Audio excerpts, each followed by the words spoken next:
Ponies At Dawn for about 5 years now. And we're just going to go around, talk about who we are, what we do, and our relation to Ponies At Dawn. Why did you start? I did, I'm John Kenza. Is that all you do? Yeah. You're just John Kenza? I'm just John Kenza. That's all he needs to do. Oh, that sure sounds like nepotism. I'm 40. I've been working with Ponies At Dawn for probably 3 years now, or 4 years. Doing a lot of audio work and behind the scenes and running the YouTube channel. And just, generally organising stuff with EPT. Right, I'm Bang Pain. I've been on the collective albums for like 3-4 years now, but I've only joined the team recently, like managing a few websites, helping with organizing certain things, judging music, etc. And, of course, representation on European soil, which so far has been very sparse. So, someone's got to do it. Someone's got to do it, yeah. I'm Pegasus. I've been on the team for basically a year, almost exactly. I joined the team after Gala last year, so I've just been helping do judging and rep, being an American rep with John and selling stuff at tables and being just a cool guy. I make music. Mostly being a cool guy. And like I said, I'm John Kenza. I've been producing for a couple years now, and as well I joined the Ponies At Dawn team to represent us at the American convention scene, and that's been lots of fun, selling stuff at tables with Beck. So what is Ponies At Dawn? Ponies At Dawn, for those of you who don't know, is basically a group of individuals who organize musical albums based on the TV show My Little Pony. These people submit their songs via forums, and we organize them into a format in which people can download them online and listen to them in sort of just an organized format. It's distributed on tons of platforms online: Spotify, iTunes, YouTube. You think of it, we probably have our music on it. And then the money collected from them, or all the revenue generated, is then sent back to the artists to support them. So we're going to go over a little bit of the history of Ponies At Dawn and talk about where we started and came from. Ponies At Dawn was started in Australia in the middle of 2012. This was created by two individuals known as the Timberwolf and the Slick Octopus. And the idea was to create a place where Australian bronies could come together to make music. This eventually evolved into something a lot more as the group started growing to a more international presence. However, the first albums were still very small and held a local presence within Australia. Our first album, Hold Your Rainbow, as well as the second one, Moonlit Vapors, were a great starting ground for the album, and eventually grew into something a lot bigger. Our leader, Exploding Pony Toast, eventually came along after 3 albums and became the undeclared leader of the group to take charge of many of the inner workings. And I still remember around the time I started working with Ponies At Dawn, he went around and messaged a bunch of artists around the community and sort of got a group together to sort of reinforce the musicians that were part of Ponies At Dawn. And that really helped grow the label, basically, to greater heights. This also improved the quality of the music on this label greatly, which led to tons of promotion on Equestria Daily with Spotlight music.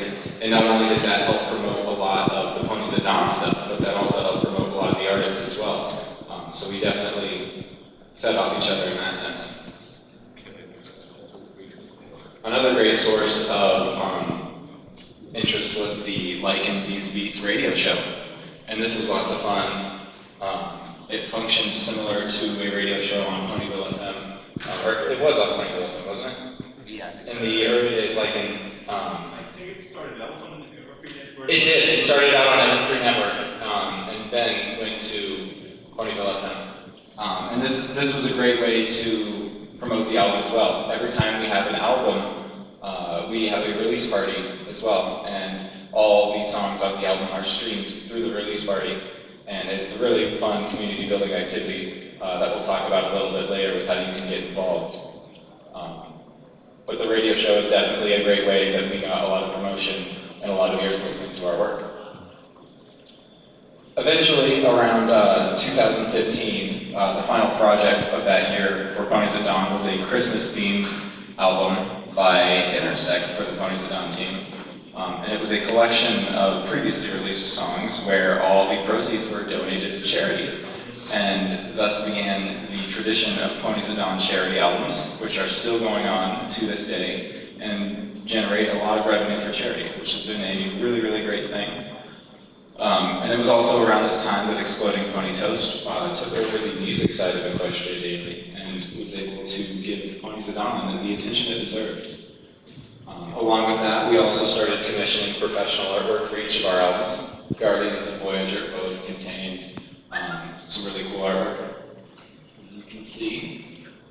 And in 2016, Ponies At Dawn teamed up with Cider Party to help promote our releases and album pre-releases. This partnership is still going on, and you can see tons of our releases on Cider Party.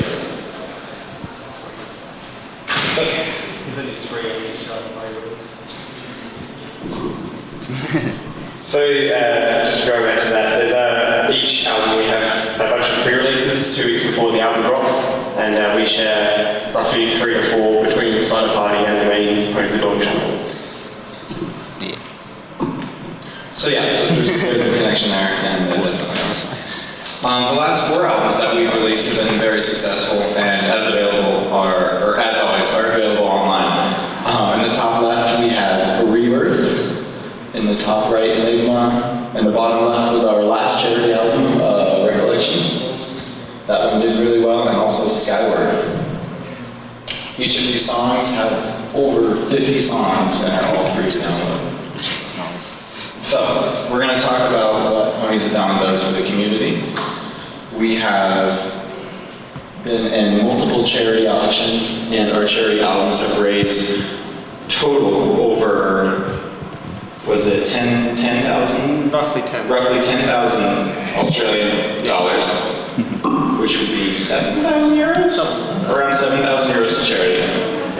So it's been great to be a part of that and able to give back to the community in that way. So how can you guys get involved in Ponies At Dawn? Well, we recently just released our album Skyward, which includes songs from many popular musicians. If you haven't heard, you can check them out online. You can check them out online. Again, our stuff is free to download. The next thing we have is our YouTube channel. This is run by Faulty. He's going to talk about the YouTube channel.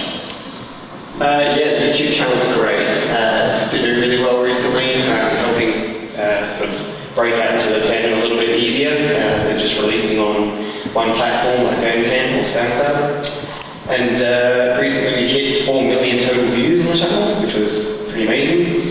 And it's been really well received so far, so it's been well worth the effort.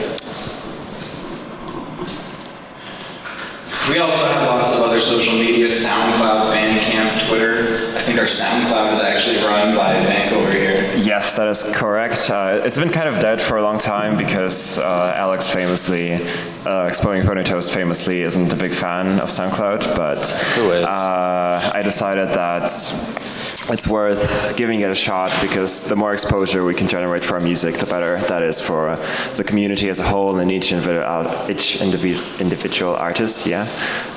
So as of 2019, the SoundCloud page is up and running. So. Another great way to get involved is to use our music in your YouTube videos. Most of the music on Ponies At Dawn is copyright free if you want to use it for anything, speed paints, vlogs, whatever you think you can upload to YouTube, you can use our songs in your videos.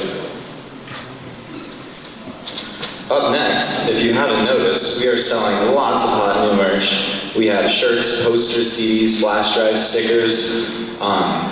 You guys, do you want to go through? Do we have anything else? We have lots of. All right. That's yeah. And like I said, we also have our live streams when the album release party happens. This might be loud. Let's turn it down. Just kind of skip to like 12 minutes. Is it like the full 5 hour fucking video? I don't know if my internet will cooperate. Oh, we have some. So this is generally what a release stream looks like. Everybody hops in the Discord chat. It's a lot more eventful when you're actually there, and it's definitely fun to immerse yourself in not only the music, but the community aspect behind it. I know I personally have tons of fun. I always take the day off work to just enjoy the community. But we listen through every song in the album. It's premiered on Ponyville FM. And it's just lots of fun. I really love doing it. Everyone else here, everyone here also loves doing it as well. Yeah. Okay, so the live releases we do right before the album drops. You can join in, have a lot of fun, as John said. Quite often some of the fun becomes when Discord breaks, and we have a bit of a fun time killing the servers. And then we also stream that to the Ponies At Dawn YouTube channel, which is a good backup. So if you ever miss the streams, they're always in the playlist on the YouTube channel to go back and check out. Now the best way to get involved in the Ponies At Dawn activities is to submit your own music. I know there's probably a ton of musicians out there, and we are always open for submissions when the album submissions are open, but we are always looking for new musicians. Open for submissions new when music submissions out are there. open. We accept all genres and styles. We do all genres. Yeah. Qualities are a determining factor. Hey, show of hands, how many people in here are musicians? Yeah. See, that's what I mean. Hands. Yeah. Submit. It's a great way to boost your presence in the fandom. It's a great community full of support and feedback. I know personally all the songs I release on Ponies At Dawn, everybody seems to know those songs, and it's a great way for it to get more known throughout the community when I play them at conventions. Everybody loves those songs. Yep.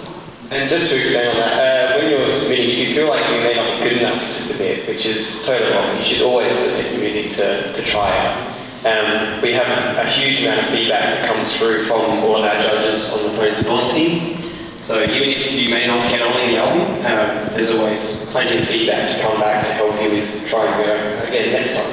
Yeah, we actually do want to help you guys. If you're on if you're starting out, we want to help you out. Or if you're just like in a point where you're not quite sure you're there, but you don't know what to do exactly, then submit, because we'll tell you what you need to do. And like if Skill level, it's a great place for everyone. yeah, like I assume that the Discord is a really valuable resource for a lot of new producers that want to start out and get some feedback on this stuff. Like you don't really have to wait until the submission period is open or anything, but just that our communities provide access to like places where a lot of musicians in the fandom hang out. So if you want to like connect with other people with similar interests or anything like that, then that's a great place to start. Now the actual best way to get involved in Ponies At Dawn, if you're not a musician, is to download our albums. And the next album we have is coming out soon this October. It will be Ponies At Dawn Eternal, and there will be CDs available on Bandcamp later this year. So the CDs are going to be very similar to our beloved anthology CDs that everyone keeps asking about after 2 years. And this year will likely feature 4 CDs instead of just 3, so even more music crammed into one album as per usual. Alright, so that's how to get involved in Ponies At Dawn.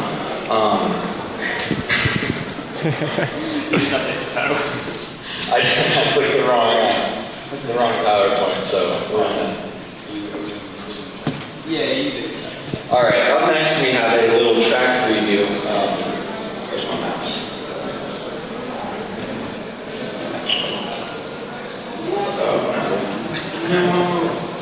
All right, what do you guys want? Oh, look at those crowds, bro. What is going on? Hello, welcome. Where'd you guys all come from? What? Yeah, there you go. Yeah, shout out. Where'd you guys? All at once, I want to hear where you guys came from. Like, where are you from? Just everybody yell it right now.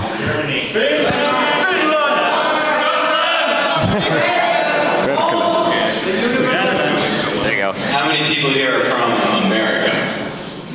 No one. Wow, really? Oh yeah. Beautiful. Okay. I heard Australia. I heard Scotland. I couldn't not hear Scotland. Who's from Australia? Is there anyone from Australia? Yeah! Oh yes. Cute. What are you doing here, John? Scotland. I don't think the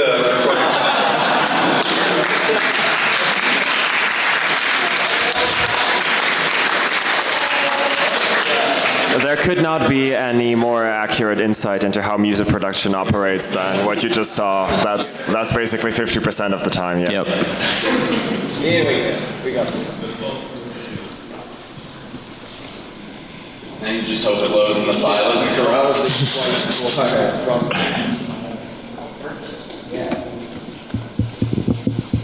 We're waiting for it to load. So this is, I can't bring the actual FLP for this song because the actual project file, because I don't have my computer that can handle that level of processing power to run it. So instead I rendered out stems, and for those of you who don't know, stems are recordings of certain parts of the track. So I can still preview how this track is built. And the goal of this is to sort of show you guys what a Ponies at Dawn, a typical Ponies at Dawn track would look like instrumental-wise, and how it looks in a project file, for those of you who do and don't do music. Wow. Bye. No, it's doing stuff.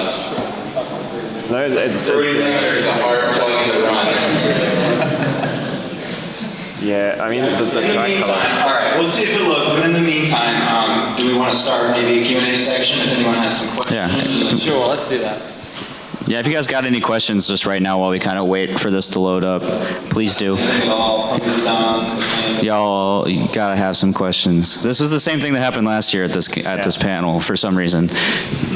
Hey T. So for the release party for Eternal, is that going to be one big thing? Yeah. Probably, yeah.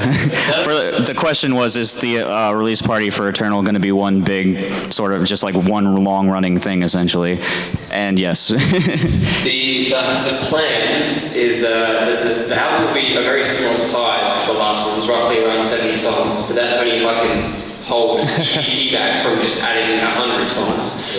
But the thing is the bigger part of it is this time we're going to fit all of these songs onto these CDs instead of just cutting it down to 3 and having online exclusives. So hopefully we can include everyone this time around. So yeah, it should be roughly at the same time. We're all loaded. Okay. Hold on to your question. We'll have a better Q&A section after we talk about this. We just needed to fill some space, but please hold on to your question. We'll get to you later. I can't see you, but you're there. So I know you three didn't work on this song, but if you have any production tips or anything in general, feel free to butt in at any time. Absolutely. So to start, I'm just sort of going to play This song sucks. the track.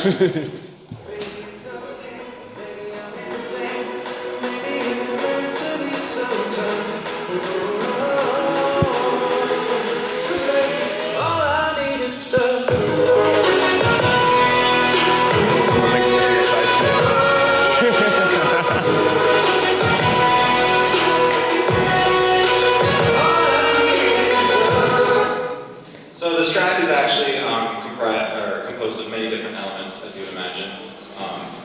As you would imagine, the ones in the main section of the song are all located right here and separated into 3 different sections. There's the percussion, the synths, and the vocals. So I'll take a start with what the percussion sounds like.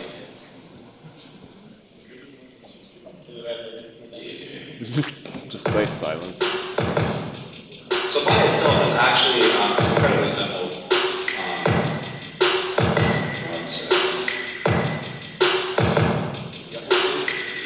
That's pretty right. We had a kick drum,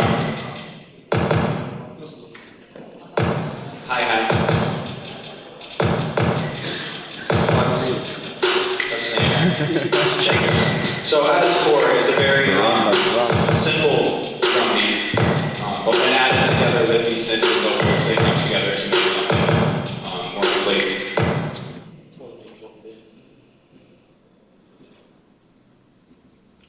Next, we have the synths.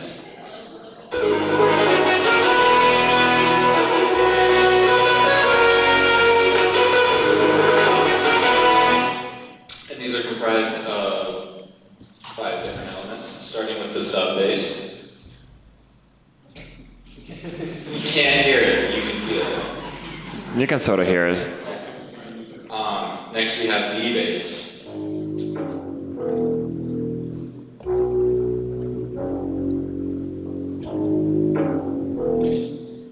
The chords.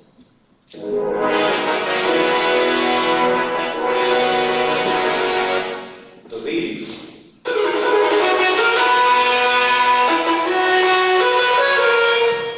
I don't know what this is, but I made it.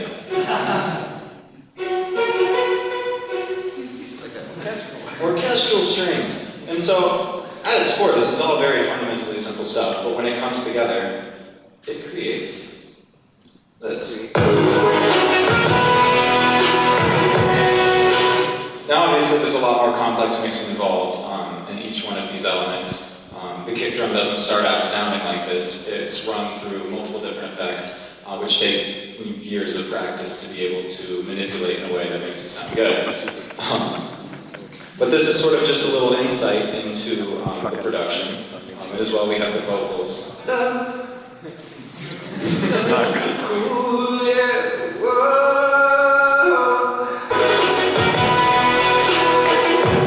And so if anyone has any questions on sort of the process of this, or how anything works within this project, or how it was worked on, feel free to ask that when we have our Q&A, and I can show that as well. Yeah. So with that, we will be now going into the official Q&A. Yeah. If anyone has any questions at all that are related to this, Ponies At Dawn, or the fandom, feel free to ask. That dude. I can't. He's right behind me. Yeah. Yeah.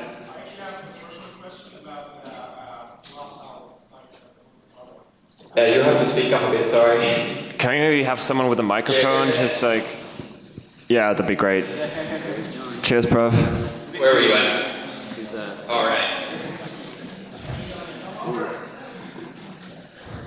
Okay, my first question is about the last song, the Jig release in the album Skyward. And it's a personal feedback because you said, and we saw in the presentation that you guys said that like quality is a big factor. Like, and I had the feeling like, well, the rest of the album sounded very good. It was like this song was like one of the baddest. That's a bit harsh. I mean, but yeah, let's say I think he made the track 2 years ago, and it was featured, and he had featured like Griffin, but. Yeah. Like, it just doesn't fit. Right. It doesn't fit. Yeah. I got that because I actually was the one who who mixed it, and it was a nightmare. And yeah, the song is super old.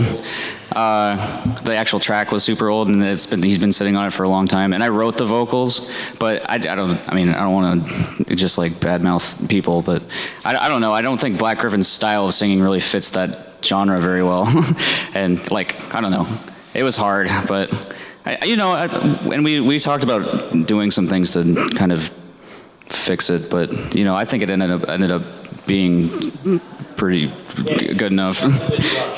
Yeah. Like, ultimately, we're like all just humans. So like even in the judging process, when you're going through like 150 tracks or however many we get on an album and submissions, like there's always going to be a couple outliers where like in retrospect, you can tell that maybe the quality wasn't there, or maybe there are things that should have been improved but just kind of slipped through the sieve. And, you know, that sort of thing happens. And it's valuable to have the hindsight to, you know, avoid those kinds of situations later on. But for what it's worth, I think,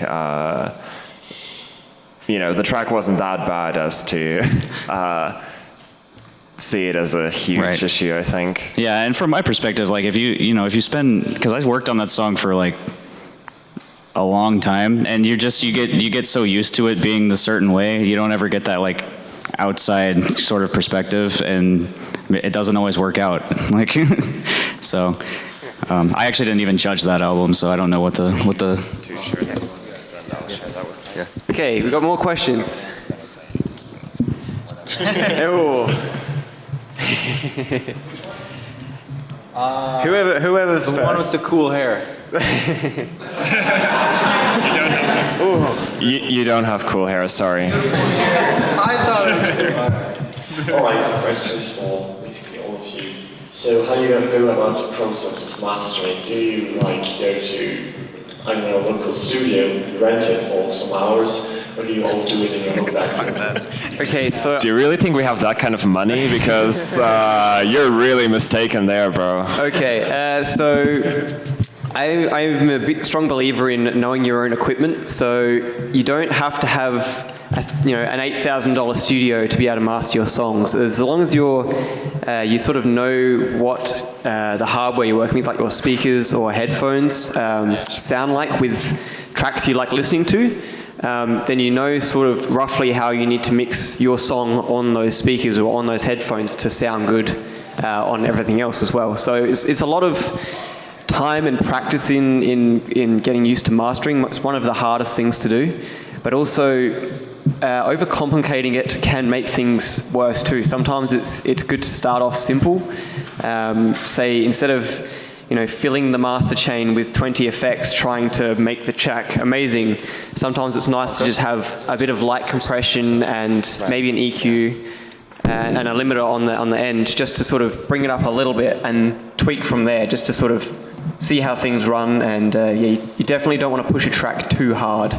We get quite a few tracks through where they've definitely tried way too hard to master it when it would have been perfectly fine with just a couple simple tweaks. So. Yeah. I got something. You got something? I got something to add. I've always been a firm believer that mixing is far more important than any amount of mastering. And if you have a bad mix down, there's nothing you can do in the master. It's like trying to fix a painting that's already been painted. Sure, you can paint some stuff over it, but fundamentally it would have been better if you just did it right the first time. Fortunately, music isn't like painting, and you can go back and actually change the mix. But I am a firm believer that getting the mix right and getting that at a comfortable level to where it sounds good is far more important than anything you can put on a master chain to make the song sound good. Yeah. I think a big help from me in that regard was like separating the two stages, because when I started out, I used to like mix with a lot of compression on the master already, because I saw some YouTube videos in which people did just that, and then like after a while I realized that that's not really a good idea in a lot of ways, and it's better to just work on the mix down first and then make sure that sounds as good as it can before advancing to the next stage and adding further like limiting or whatever you want to do. So. Next question. Thank you. No worries. Hello. Hi. A lame question here, but what would you say is the best album you've released, and why is it Awakening? Because it That's has a hot Firelight take. on it. I can phrase it in a way that makes it a more interesting answer. What was your favorite album to work on? Yeah, that's basically what I was going to turn it into. Right. I think my favorite album was likely probably Rebirth or Enigma. So yeah, that's, I don't know, I quite liked some of the songs that were on there, and that's kind of just worked out. I liked Anthology. Because they put my song first. I really liked, I think me and Bank are in agreement, not for like spoilers, but I really liked Guardians, because Guardians was, how many songs did I only had 2 actually, but both of them were really fun. I had the one with DJT and I had my one, Glimdonk. Yeah, and that was fun. It was a really fun track to work on, so. Yeah, I think I have to agree with Peg here. Like, Guardian's totally still my favorite because, like, my solo track on that album was a pretty defining moment for me, I guess, in terms of realizing what kind of music I want to make and how I want to make it. So it just, fond memories and that sort of thing. It's a tough question to answer too because I'm sure all of us love all the albums, and I can think of many that I had lots of fun creating songs for, except for Scout. Cool. Do we have some other questions? Yeah, we got some. Oh, go on. I know you maybe know me already. First, I wanted to say again, you wanted to achieve that the musicians from the Brony fandom, that they got more fans, more recognition. Yes, yeah.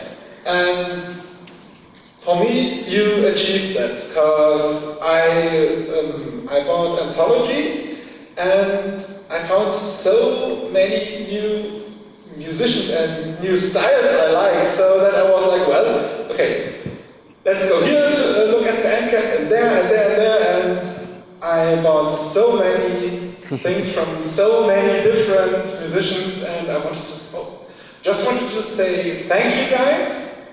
You did a great job, and well, some albums are better than others, Yeah. but overall, great job. But one thing bugged me the whole time. How did you decide which songs from Anthology you print on CD? Was it just a random? So it worked out to be, because we got quite a lot of late submissions or late final edits of songs, and so when the cutoff date come on for when I needed to send all the audio data away and all the stuff to get them printed, we had probably 7 or 8 artists that just hadn't finished in time for that, and so they didn't get on the CD.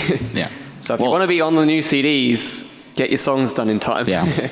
Well, and also, I mean, on the first CD, all those tracks were like, sort of not, they were the invites essentially, right? And so that was a big part of it, if I remember correctly. But Yes. basically, like, we kind of wanted. Are we supposed to say that? Yeah, no, it was invites. Yeah. Well, now, I guess. Yeah, but, yeah, that's part of it too. Yeah. Thank you. No worries. No problem. Down the front. He's coming.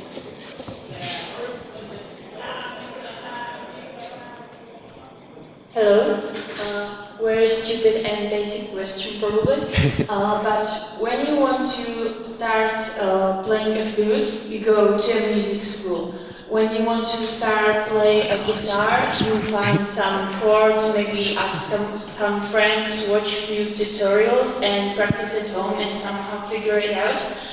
How do you start making electric music? Very, very similar to what you described with the guitar. So you download a DAW or you watch a few tutorials online and just sort of play around until you work it out and practice. Basically, it's just a lot of practice. So, Yeah. Yeah. If I can add a little thing, I think you make music that you listen to a lot. So you have to listen to the music to figure out how it is composed and made. Yeah, there's a skill, I guess, that's going around in like the production community, which is referred to as like analytic listening, which is basically the practice of like kind of switching from listening to music as a consumer in terms of just like enjoying as the finished work to like taking it apart in your head as you're listening to it, and like when you just try to get into that mindset, you start to like separate the layers of which it is made, and the more you think about that, the more you can like deconstruct certain tropes or like, you know, of whatever tricks that your genres that you like use, and that goes hand in hand with just like sitting in front of your DAW for hours and hours and, you know, trying things that don't work until they finally do. So basically it's just those two things in conjunction eventually lead to good music if you're dedicated enough to keep going, even though for a long time what you're making is not going to sound very good. So I find something that helps a lot too is finding a mentor or a group of friends or some type of community that is also interested and makes the general styles of what you make, and sort of coming to them for help when you need it, and also giving help when it's needed. And sort of that community and team building right there definitely can help improve a lot of skill, I find. It did in me personally, and once I built those relationships with other people, I found that my production skill went up a lot. Yeah. No worries.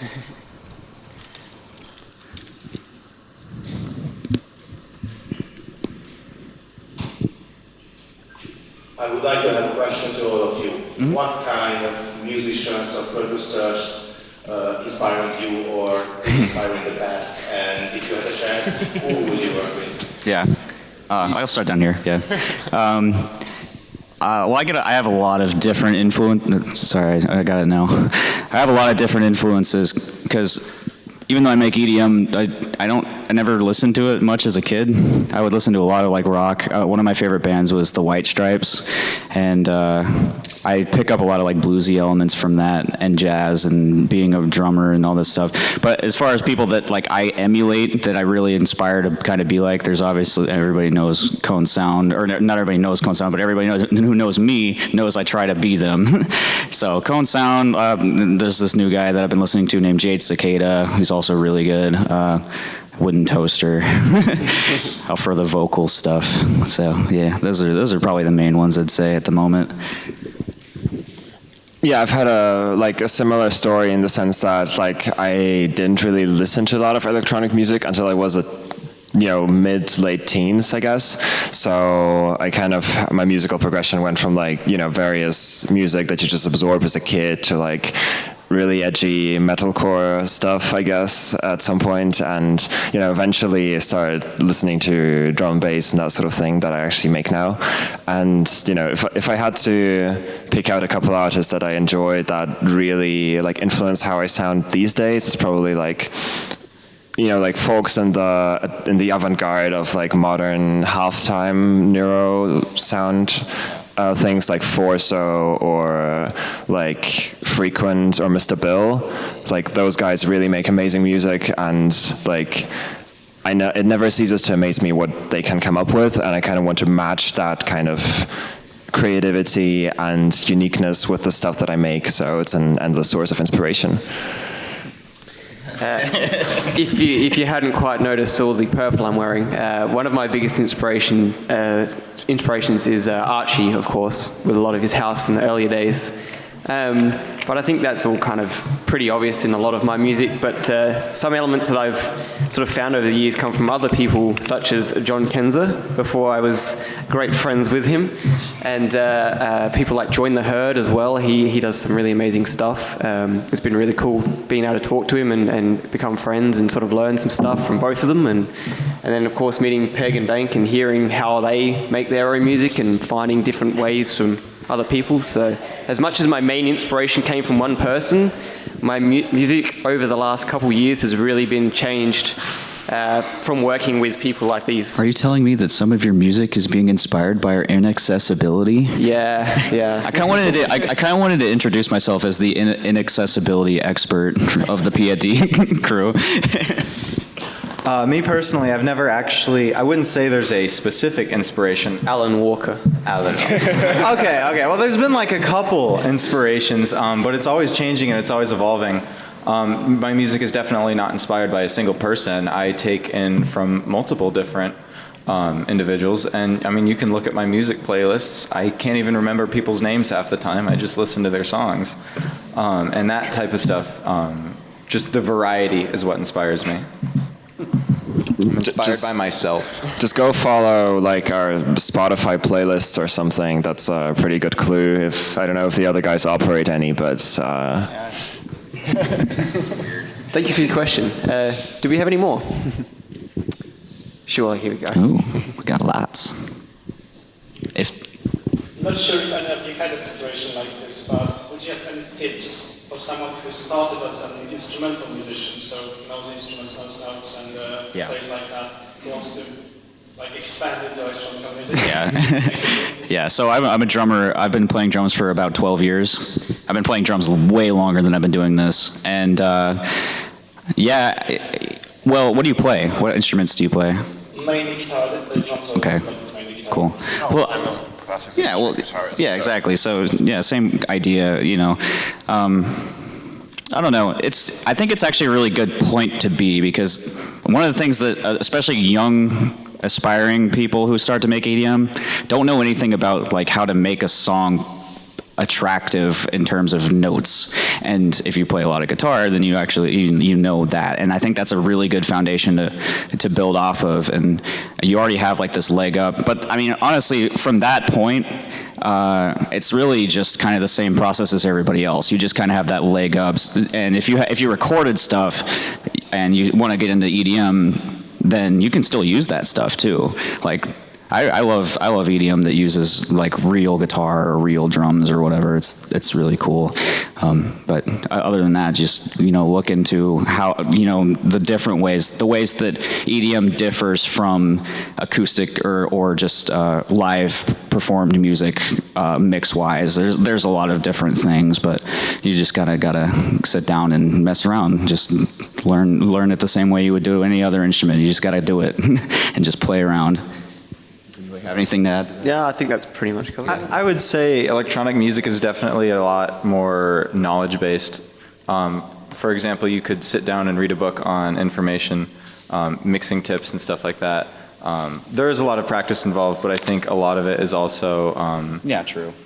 A lot of facts and a lot of stuff that you can sit down and learn as well. It's kind of like math, because you can know how to do the formulas, but you have to like practice them and you get them in your head to where they kind of become more second nature. It's the same kind of idea. Like you can know, and that's really where you should start. You should start learning how to sidechain, how to make a good mid-level like synth, that kind of thing, and then you just get better and better at it the more you do it. But you gotta build that knowledge base. Okay, thank you. No worries. Can you give us some numbers? How many submissions you get? Maybe something about the money? Oh, okay. I can give you numbers, sure. Submissions vary quite a bit, but in the later albums, of course, as we've been trying to promote ourselves and get us out into the fandom, they've been climbing more and more with submissions, which makes it even harder and harder to try and pick just 70-odd songs each time. But I think probably 4 albums ago, we were getting roughly 150 to 200, and the last album saw nearly 240 submissions. So it's getting pretty insane, and I think it might be time to start doing more albums more often to try and accommodate for more people. Yeah. As for money numbers, a lot of we do 2 types of albums. So we have our main albums throughout the years, which all the donations going towards it get split evenly between all the artists. So that could roughly average anywhere from 100 to 120 US per artist on the album, depending on how many submissions and what the donations were like. And then we have our charity albums around Christmas time every year. And our first one that we did, was 2 years ago now, we raised roughly 3,500 Australian, so sort of two and a bit thousand euros. And then last year, our charity album did really well. We raised nearly 5,000 Australian dollars for Ponies for Good, is it? I can't remember. No, it's not. Wait. No? Save the Children. Save the Children. Yeah, Save the Children, yeah. Yep. So yeah, I hope that answers your question. Yeah. If there's no more questions, I do have one, but if there's more, obviously I want to devote time to them. We got time. Yeah, this is good. Hello. Hi. To the last question, I wanted to ask the difference between when you buy the album on Bandcamp or so, or when you stream it, like Apple Music or anywhere else. So with Bandcamp, if you want to donate, so it's obviously you can download all our albums for free, but if you donate, then you can donate whatever set amount you like to it, and that's cool. But also streaming, we do get a small kickback every month through Spotify and Apple Music, and I think we use Apple Music, places like that, which does help go towards artists as well. So either way, it really does help. Whatever really works for you is fine with us. So yeah. Maybe in addition, I listened to it on Apple Music. Yep. I wanted to ask why the albums are split into volumes. Okay, so that's mostly to help us with uploading, because a lot of the services that we use to upload the songs to iTunes and Spotify and all that don't like handling our huge albums very well. It often ends up in a mess of about a month, and by the end of it, it wasn't worth the hassle. So splitting it into two helps us get everything uploaded quickly and a bit more efficiently. Plus, we try to separate it into sort of more of an electronic-based half and a more acoustic or metal or anything sort of non-electronic dance music type music, which might appeal to one audience more than the other. So, yeah. Yeah, as far as Spotify is concerned, at least, one of our admins, Latari Fan, has playlists on his profile that actually list all the album tracks in order, like in release order, for both volumes 1 and 2. So if that's something you're interested in, then you can just check out his profile and follow the playlists and listen through the albums as God intended. Or as we intended, rather. EPT, the god of... Thank you. No worries. Have we got any more questions? Yes, back there. Yep. Panel. Cool. Yeah. So I just wanted to ask, oh Jesus, how do you come up with new music ideas? Like, what makes you think I want to construct a song around this idea? Just to all of you. My way of doing things was quite often inspired by stuff that I'm listening to at the time. I'll hear a song that uses a particular chord progression that I like, and I might do something based around that progression, or I just have an idea on the spot out of nowhere. But it really does vary for me. But maybe one of these guys have something more solid? I always think that really depends on what kind of music you actually make and what kind of production techniques it involves, because a lot of the things that I make kind of start out as just aimless experimentation. You just open the DAW and you boot up a sine wave F0, and then you just put a bunch of effects on it, and maybe you get something cool, maybe you don't, and if you do, then you start arranging it around drums and that sort of thing, and eventually you get a loop that you like, and it kind of feeds back and forth. The process of coming up with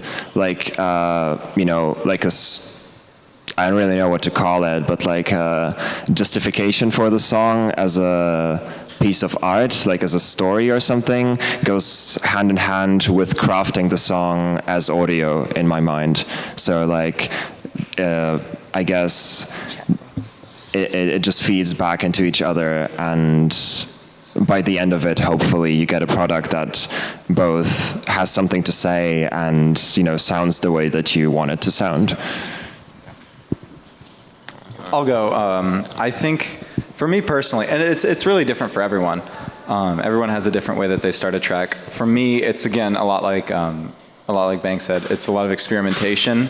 Only for me, it's more on the melody side. So I'll pull out my MIDI keyboard, and I'll start playing stuff. I'll experiment, and if I find something I like, I can build on it. Oftentimes, I'll start building on it, and then I'll find that I really actually don't like what I started on, and I'll change it. But it's ever evolving for me, and a lot of times, it just starts from messing around. Okay. Yeah. Well, yeah. Okay. I'm good. So I'm good. Yeah. No, actually, well, yeah, but also, it does change from song to song, a lot. But one of the big things, a good example of that was my song Glimdonk. I literally, fed some sample through, OTT and just crushed it and just completely destroyed it. OTT is basically just a compressor. It just squishes things and makes them super loud. Squish. And then what happened was after the sample stopped playing, OTT was still making a noise. And I was like, why is this happening? And then I like sampled it and recorded it and then spat it out and made a melody out of it. And that was Glimdonk, so I was like, whatever, okay. And then, but a lot of times I also just try to make things that I like, but I don't try to I'm going to make this song that I like. I'm going to be like, I take this idea from this that I'm listening to, and this one, and this one, and this one, and try to kind of make my interpretation of that and sort of thing. Cool, thank you. Our main man here has to run to the bathroom really quick after chugging a Red Bull, so we'll just grab some more questions while we're waiting for him to get back, and then we might have some extra activities to go on when he gets back. So, are there any more questions? Any question, literally anything. Ask me who my favorite pony is. Actually, a similar question as before.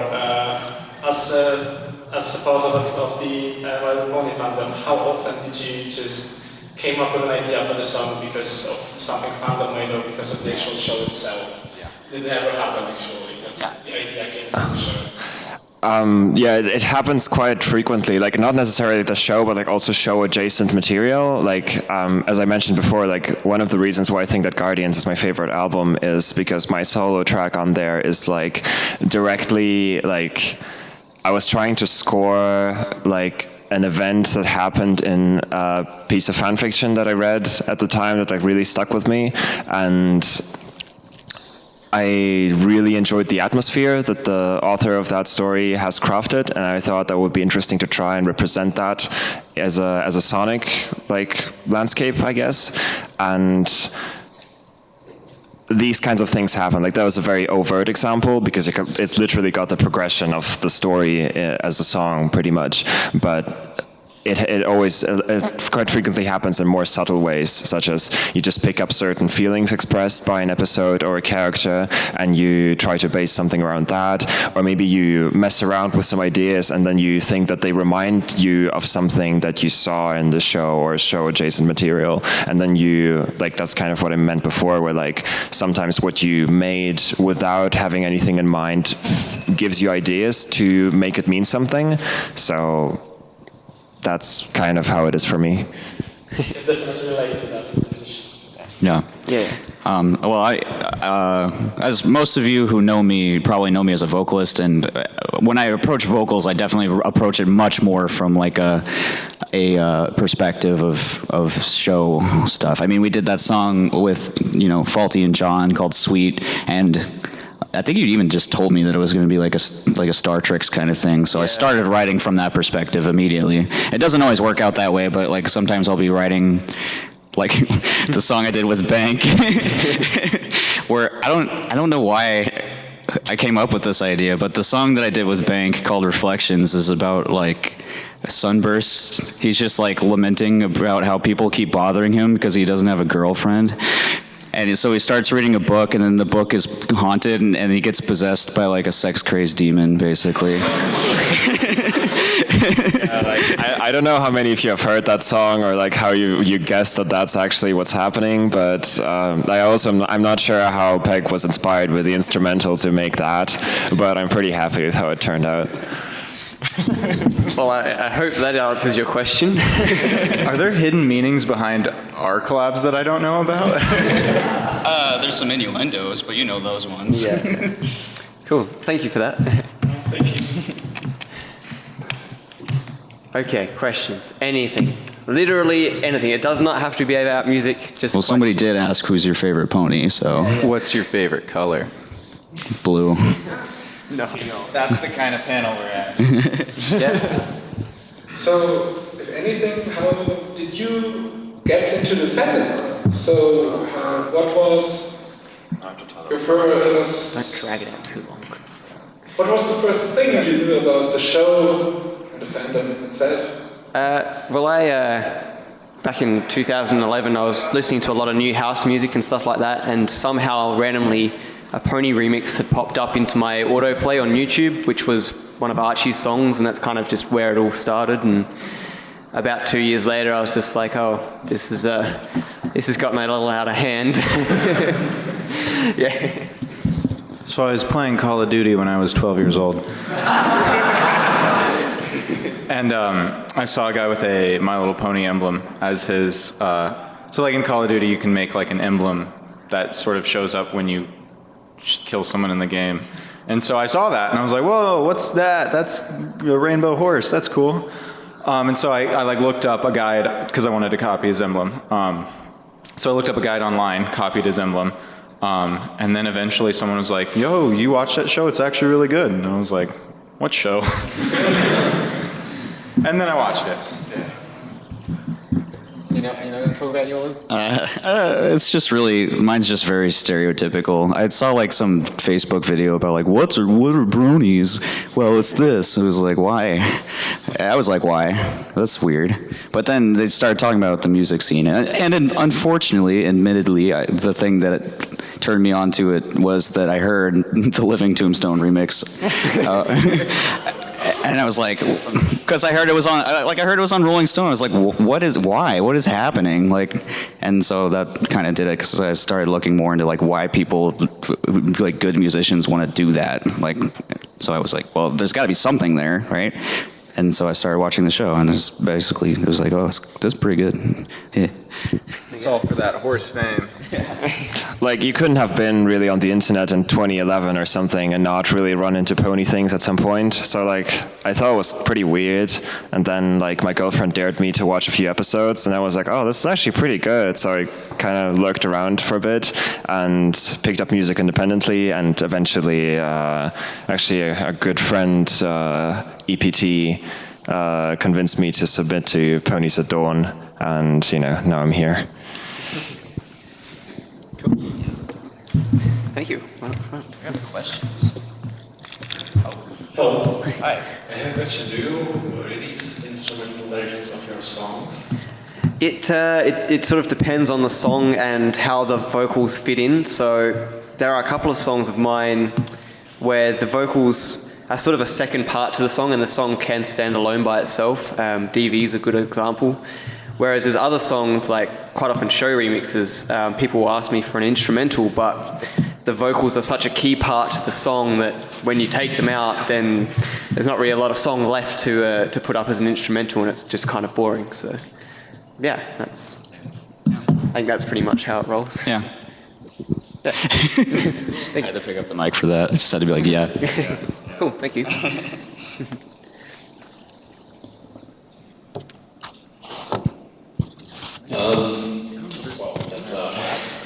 So, do you have any songs where you sampled something and no one found out, no one figured out that you used a sample from something else? So, yeah, quite often when I collab with my friend Hey T up the front row here, he loves sampling old vinyls and stuff like that, and sort of chopping and changing them to a point where you can't even recognize the original.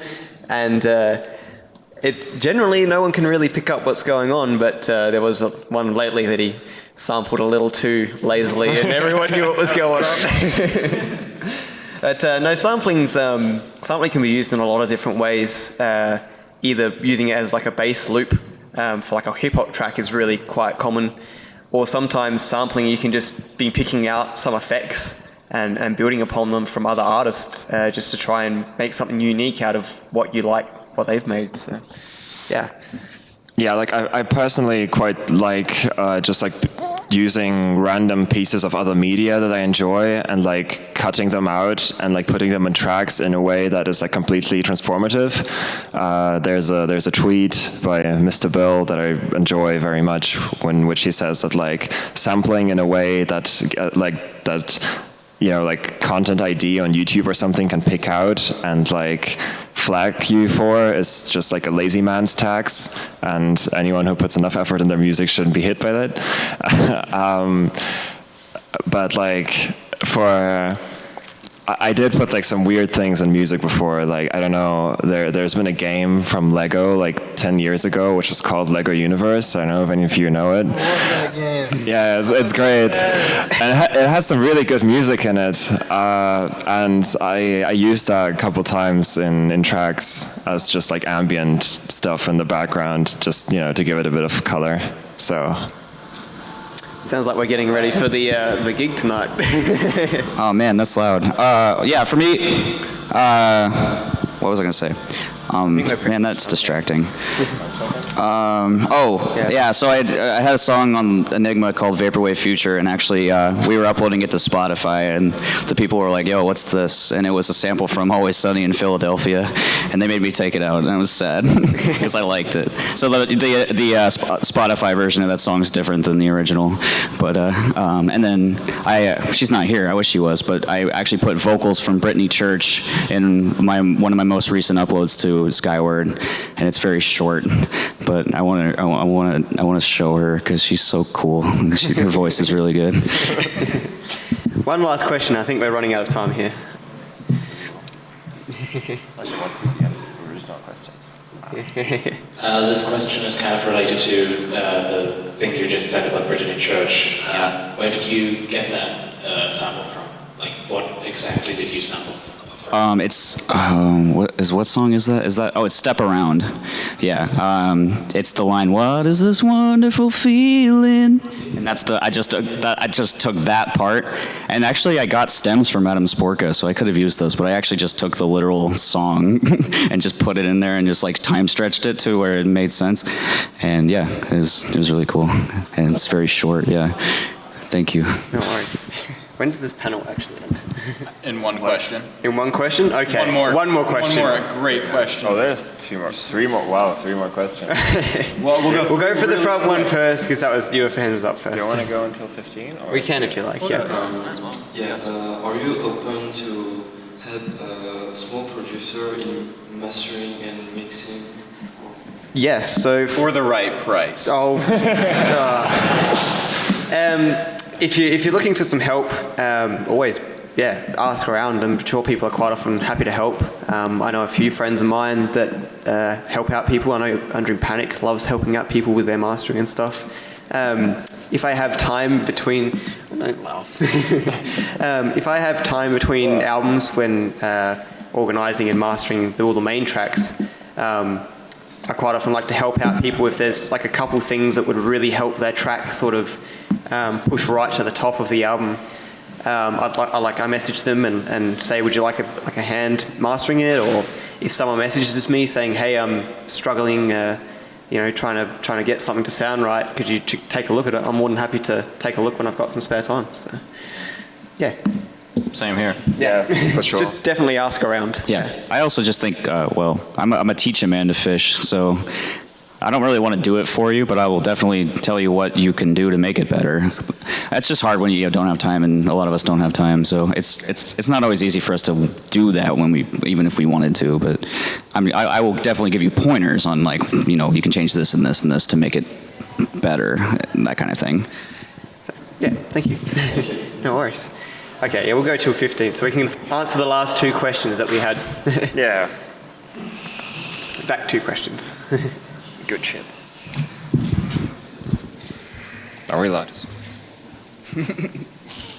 You did before. He did before. Hi again, Paul. Hi. I still think we can put the Pony fan music into 3 categories, like the early on music, then we have the middle, like where I personally take Archie, for example. Yep. Then we have the generation now, with Ponies At Dawn and Silent Body releases. Which generation, or do you think that the music that we have today in fandom is, from the quality standpoint, the best? Well, I would definitely say that some of the earlier stuff really wasn't the highest quality. There was some really good stuff, but it's been cool to see the fandom progress over the years with, producing higher and higher quality content. And I think it's really, I don't know if there's 3 specific sections. I'm thinking it's just evolved over the years, new artists and old artists helping each other out, and some moving on and some new. There's always new artists popping in and out, so I think it's just constantly evolving and getting better and better. So it's really cool to see the scene still around so strong after 10 years. So. And I guess you can't really just see pony music in isolation in a lot of the time, because music production as a whole has changed drastically in the past 10 years. It's a lot more accessible now. I cannot emphasize this enough. And all the resources that exist currently just make it easier for new people to get started and to reach like a commercial quality level. So I think in terms of from a technical standpoint, like now is probably the heyday of pony music. Yeah. I mean, I learned some of my like most advanced tips from a book I bought on Amazon. So it's just becoming more and more accessible and easier. So the quality has just been increasing over the years all around the table. Cool. Thank you for that. And the one final. Oh, sorry. Because I actually think that Ponies At Dawn isn't that recognized. I think it is recognized real hard. But when I ask like friends that are longer in the band than I was, I'm like, it's my third year now. And I asked them, hey, about that song, did you hear it or something? And they're like, nah, I'm not really into pony music anymore. Like, I like the old times version. And I still think there are so many people that really don't recognize the quality that we have for this fandom. I really have to say it from my personal standpoint that the fandom music we have is like one of the best that's out there. Yeah, there's a lot of nostalgia blinders in the fandom for a lot of things in general, I think. And it's just what it is what it is. The best thing we can do is just increase our presence and try to make as many people like it as we can. Yeah. Really, that's nothing else we can do. We have time for one last quick question, and then we'll finish it up. Is it up the back there somewhere? Yeah. Yeah, go on. I don't know. Hello. Hi. I would like to ask you about what is your opinion about the bandwagon when there are musicians who are interested in a topic, for example, ponies, until it's on the top, until it's very popular, but after that they left it behind once the first interesting things appear. Because I don't want to say names, but I've seen musicians who deleted their complete pony music after they found other things, and when I wrote them, they told me they want a new image. It's each to their own, I suppose. If they get to a point where they feel like they want to move on and try something new, that's totally up to them. Yeah, I think it's just more down to the individual what they feel like doing with their music. So. Yeah, I think like especially as an artist, it's kind of not necessarily the most comfortable thing to criticize other people for where they get their inspiration from. So if you at some point decide that the show isn't really doing it for you anymore, then that's just your choice, and everyone should respect that. Yeah. So, thank you for that. So I think that's pretty much the end of our panel here. One last thing before we go, I am making a con video for this year from all the conventions we've been to, and I'd love to get some footage of everyone cheering on camera so I can add you into the video. So yeah, I reckon we'll just on 3, everyone just yell out Ponies At Dawn. There you go. As loud as you can, all right? Yeah. 3, 2, 1, Ponies At Dawn! Hey. Hell yeah. Cheers, guys. That was me. Thank you. Thank you, guys.